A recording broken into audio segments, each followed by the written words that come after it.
Okay, third graders, welcome to reading. Today we are continuing working on ways to do the work while reading.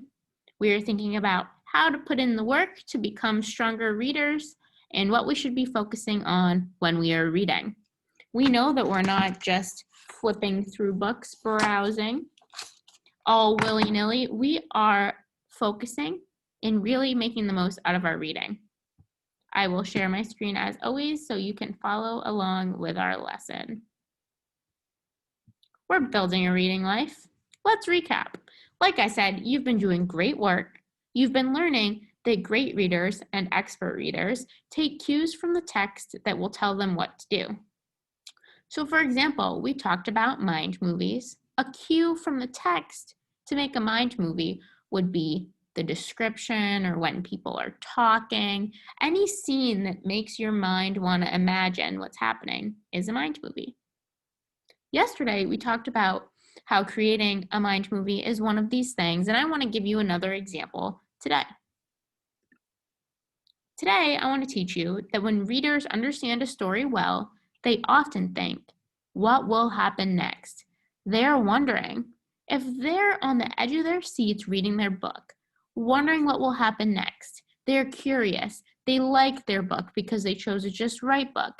And they really are thinking about all the characters and all that's happening. They will wonder, what's going to happen next? Especially books that are really interesting to us. We want to know what's going to happen next. There's a word for this, and I bet you've heard it before. I want you to think of a word that means to make a guess of what will happen next. Think for a moment and think if you can guess it. It starts with a P, that p. I hope that you're sitting there thinking, ooh, Miss Bryce, I know it. That word is prediction. To make a prediction is to make an educated guess as to what will happen next. Let's think back to the accident in chapter 4. Remember how Ray tried to paint a picture? What happened? A lot happened. Based on what we know, we can make a prediction for later on in the story. We do not make predictions just based off of random stuff or just what we think might happen, our opinion. Nope, we base predictions off of things that have happened prior in the story. We could look at a timeline to get ideas of what already happened to make our predictions for the future. We talked about timelines yesterday.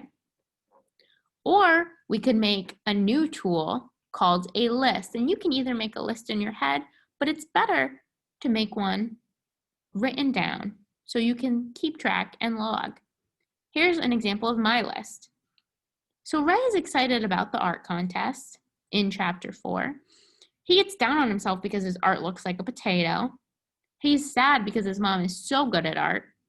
Grandpa Half Moon gets excited because he recognizes his moccasins in Ray's painting.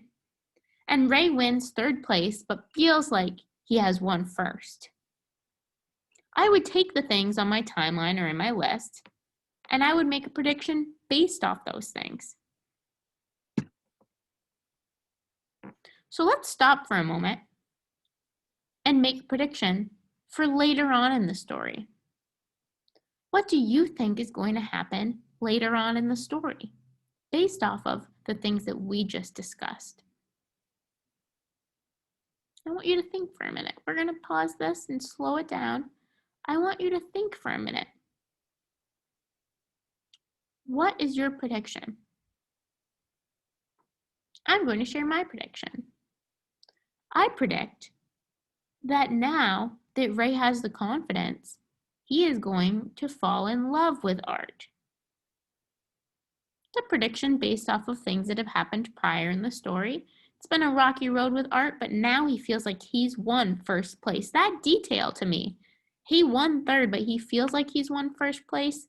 To me, that says he really loves art. So I think there might be more art in the future. Evidence-based predictions. Evidence is facts or information. What we just talked about. Things that have already happened in the story serve as evidence to make our predictions. It is not based off of what you would do. That is more like advice, which advice is great. You might want to give advice to Ray, but we're talking about evidence.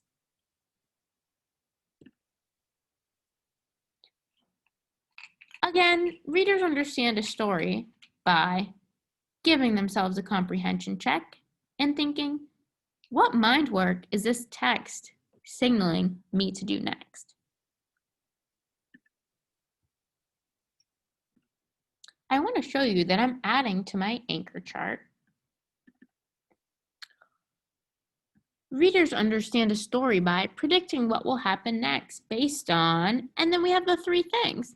Well, based on what has already happened, based on what you know about the stories, about what you know about how stories tend to go, and empathizing with the characters. So you'll make predictions in a couple of different ways. I really, for now, want you to focus on basing your predictions off of what has already happened in the story. And as we go along, we'll learn to empathize with characters.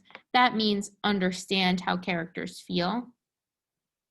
And we'll also talk more about how stories tend to go to help us make our predictions. But for now, I want you to focus on making those lists of what has already happened in the story and making those timelines to help you choose and make an educated guess or prediction as to what will happen in the future.